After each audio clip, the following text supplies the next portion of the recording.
Yeah. Yo, Paul man, I was saying, tell us about your plans for land. I heard there's a rumor going around saying that you're going to be one of the guys going for the T5. Yeah. So I've been saving since I was 2 years old, and and right now I have about, I don't know, like $300. So that should get me. That should be close. You might be able to get two of the T5s with that. Nah, for real, dude.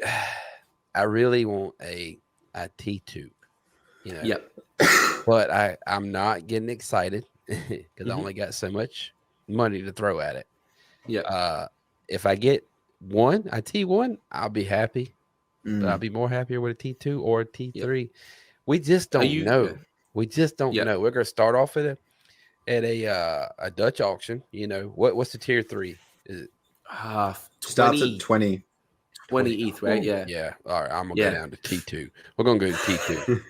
With this look, T2 that's 10. T2 is how much was T2? 8? 6. So God damn, I'm currently working on the numbers.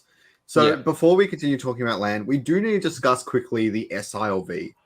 I don't want to ruin my future video, but I'm going to go into all of that as much as I can when I have time. But the SILV2, there's 4,000 holders, 4,500 holders or something, and about 3,000 of them have enough to buy a T1 at 0.5 ETH. Yeah, 25. Yeah, but T1's only going to go to 2, right? It starts off at 2 and it goes down, and about 3,000 out of 4,500 holders have enough to get it at 25% of its initial starting cost. So it's very hard to predict what's going to happen with the Dutch auction. I think they will come down a lot, and that's the point.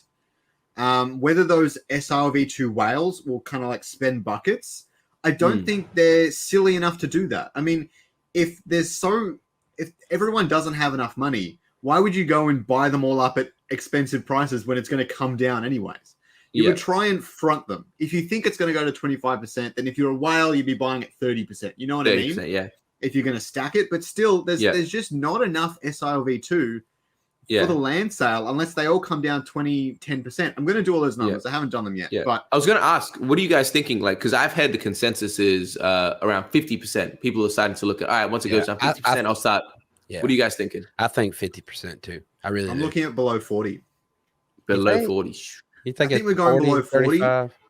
From the calculations I did, the basic calculations, it looks like you get 100% annual ROI at about 40% of the initial starting cost. Yeah, we've run the numbers, and the numbers is it's okay. Not great. It's okay, but what the blueprints go for? That was actually gonna be my next question to you, Paul, man. Like, what? So you're saying you want to get a tier 2, maybe a tier 1, but what I was gonna ask you next was, what about land are you actually most excited about? So it's a combination of things. One, you have fuel, so you can play the game. You can just use your own fuel, right? Okay. And 2, blueprints. Blueprints could go for a shit ton of money. It really could.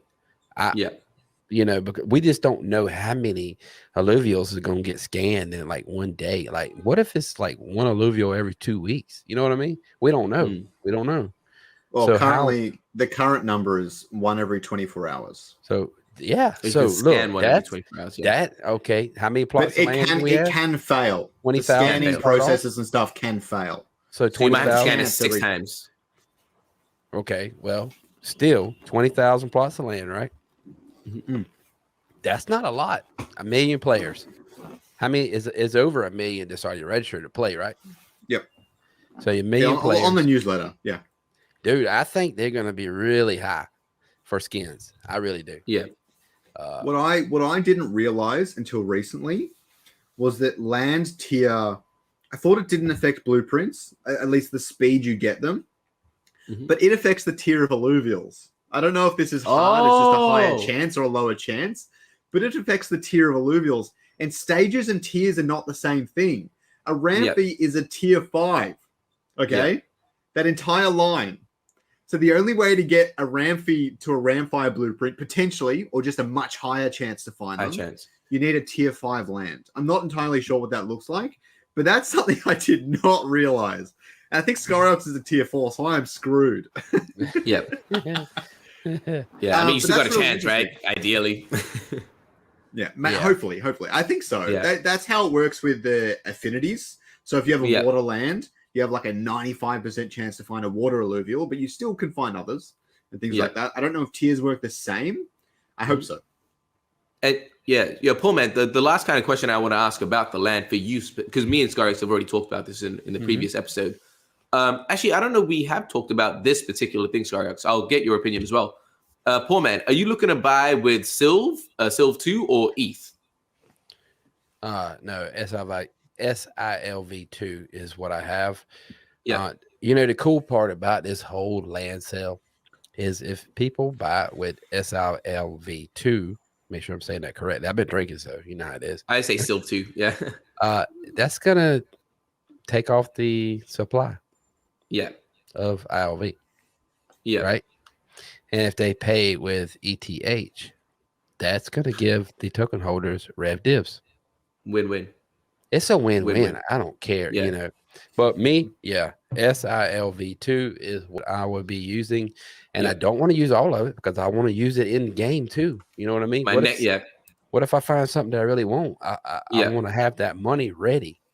Yeah, that was gonna be my next question. I was gonna be, are you planning on depleting your stash of Sylv 2, or are you gonna keep some for Illuvitars and?